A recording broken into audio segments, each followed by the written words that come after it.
Bismillahirrahmanirrahim. Assalamualaikum warahmatullahi wabarakatuh. A'udzu billah, bismillah, alhamdulillah. Tsumma sholatu wassalamu ala Rasulillah Sayyidina Muhammad ibn Abdillah wa ala alihi wa sahbihi wa mawala. Amma ba'du, la hamla wa la quwwata illa billah. Kaum muslimin dan muslimat yang dirahmati Allah Subhanahu wa taala. Ada kalimat yang disabdakan Nabi Muhammad SAW begitu berkesan. Beliau sabdakan dalam perjalanan dari kota Madinah menuju Badar. Jumlah personil ketika itu 313 orang dengan 70 ekor unta. Maka setiap ekor unta ditunggangi secara bergantian oleh 3 atau 4 personil. Tak terkecuali Nabi Muhammad SAW. Beliau bergantian dengan Ali bin Abi Thalib dan Abu Lubabah. Kaum muslimin yang dirahmati Allah Subhanahu wa taala, jika tiba giliran Nabi Muhammad SAW yang berjalan kaki, Ali maupun Abu Lubabah menawarkan, biarlah kami saja yang berjalan kaki wahai Rasulullah. Maka di sanalah Nabi Muhammad SAW kemudian bersabda, ma antuma bi aqwa minni wala ana bi aghna anil ajri minkumah. Kalian berdua belum tentu lebih kuat dari saya, kata Nabi. Dan dibandingkan kalian berdua, bukannya saya tidak lebih memerlukan pahala. Rawahun Nasa'i wa Ahmad. Artinya Nabi Muhammad SAW kuat untuk berjalan kaki, bahkan lebih kuat jika dibandingkan dengan Ali maupun Abu Lubabah. Pun terkait dengan pahala, Nabi Muhammad SAW mencontohkan tentang semangat mencari pahala.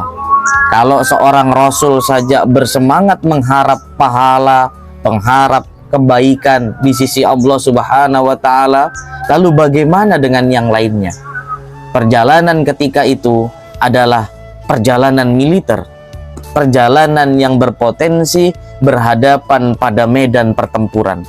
Walau target pertama adalah mencegat kafilah dagang, namun berakhir dengan pecahnya perang, yaitu perang Badar. Jarak dari kota Madinah ke Badar kurang lebih 150 km dengan rute yang harus dilalui pada padang batu, melewati lembah dan melingkari gunung-gunung tanpa persiapan dan begitu panas terik yang membakar.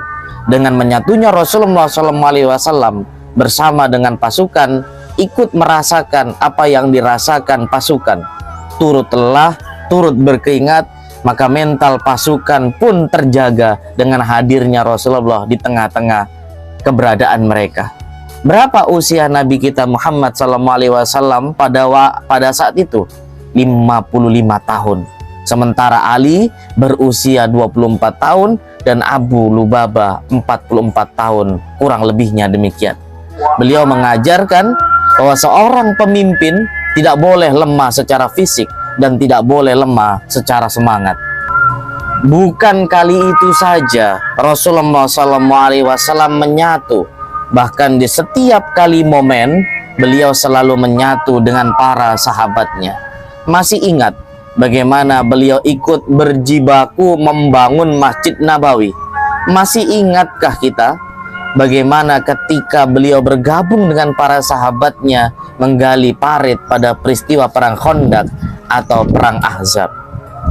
Al-Barra bin Hazib bercerita, kanan Nabiyyu sallallahu alaihi wasallam yankulut turaba yaumal Khandaq hatta aghmara batnah awi gbarra batnuh. Suatu hari saat menggali parit, Nabi Muhammad SAW ikut mengangkut, memindahkan tanah sampai perut beliau penuh dengan debu. Hadis riwayat Bukhari dan Muslim.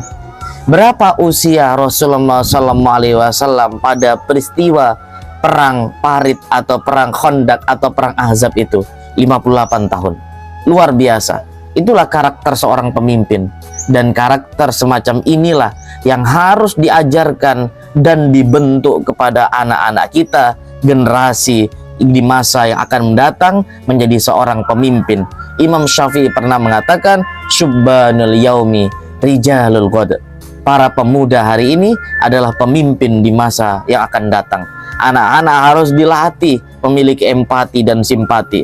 Mereka mesti dibiasakan tanggap dan peduli dengan apa yang terjadi di sekitarnya. Didiklah mereka dengan peka dan sensitifkan hati mereka dengan perilaku-perilaku yang bersifat sosial. Harapannya esok ketika mereka harus jadi pemimpin, akan dicintai dan dihormati karena ia memimpin dengan ikut menyatu dengan yang dipimpin, sama-sama susahnya, sama-sama senangnya, sama-sama pedulinya, sama-sama merasakan apa yang dirasakan orang yang dipimpinnya. Bukan ingin enak sendiri, egois, maunya dilayani, tidak peduli dengan orang lain, kondisi siapa yang dipimpin. Bukan juga pemimpin yang berjarak dengan apa atau siapa yang dipimpinnya. Namun seorang pemimpin yang mempunyai prinsip, ma antuma bi aqwa minni wala ana bi aghna anil ajri minkuma. Kalian berdua belum tentu lebih kuat daripada saya, dan dibanding kalian berdua, bukannya saya tidak lebih memerlukan pahala. Inilah bagian dari prinsip yang ada dalam kehidupan baginda Nabi. Tidak hanya beliau sebagai pemimpin yang dilayani, tapi kecenderungannya beliau adalah pemimpin yang melayani, menyatu, bahkan ketika kesulitan dihadapi oleh siapapun yang dipimpinnya, maka terlebih dahulu beliau mencontohkan berkali-kali lipat kesulitan yang beliau alami lebih dari sekedar yang dipimpinnya, orang yang dipimpinnya. Inilah kebaikan, uswah, wa qudwah yang dimiliki oleh Nabi, yang harusnya kita inginkan dari pemimpin-pemimpin yang kita pilih, yang hadir sebagai bagian dari mencontoh kebaikan yang paripurna, sehingga lahirlah sosok pemimpin yang terbaik, yang mengayomi, melayani, menyatu kepada masyarakatnya, pada akhirnya akan membentuk negeri yang baldatun thayyibatun wa rabbun ghafur. Demikian, semoga bermanfaat. Wallahu a'lam bishawab. Hadana wa iyyakum ajmain. Ihdinas siratal mustaqim. Wallahu muwaffiq ila aqwamit thoriq. Assalamualaikum warahmatullahi wabarakatuh.